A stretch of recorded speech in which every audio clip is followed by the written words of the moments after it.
Food and drugs વિભાગે ડીસામાંથી નકલી ઘીનો જથ્થો પણ જપ્ત કર્યો છે। લોકોના આરોગ્ય સાથે ચેડા કરવામાં આવી રહ્યા હતા। ડીસાની બે પેઢીમાંથી ઝડપી પડાયો શંકાસ્પદ ઘીનો જથ્થો। તાસવી માર્કેટિંગ અને વેદાંત ફૂડ પ્રોડક્ટ્સ નામની બે પેઢીમાંથી 8.89 લાખની કિંમતનું 1500 કિલો ઘી જપ્ત કરાયું। બંને પેઢીઓ સામે અગાઉ પણ સબસ્ટાન્ડર્ડ ઘી અંગે કેસ પણ નોંધાયો હતો। તાસવી માર્કેટિંગ એન્ડ ડેરી પ્રોડક્ટ્સમાં પાસ દરમિયાન 320 કિલો ઘી, જ્યારે વેદાંત ફૂડ પ્રોડક્ટ્સમાંથી ફૂડ એન્ડ ડ્રગ્સ વિભાગની ટીમે 1183 કિલો ઘીનો જથ્થો જપ્ત કર્યો છે।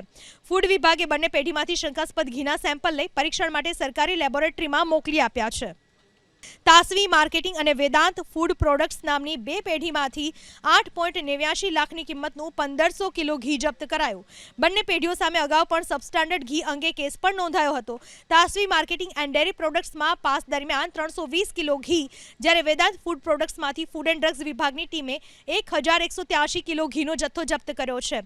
ફૂડ વિભાગે બંને પેઢીમાંથી શંકાસ્પદ ઘીના સેમ્પલ લઈ પરીક્ષણ માટે સરકારી લેબોરેટરીમાં મોકલી આપ્યા છે।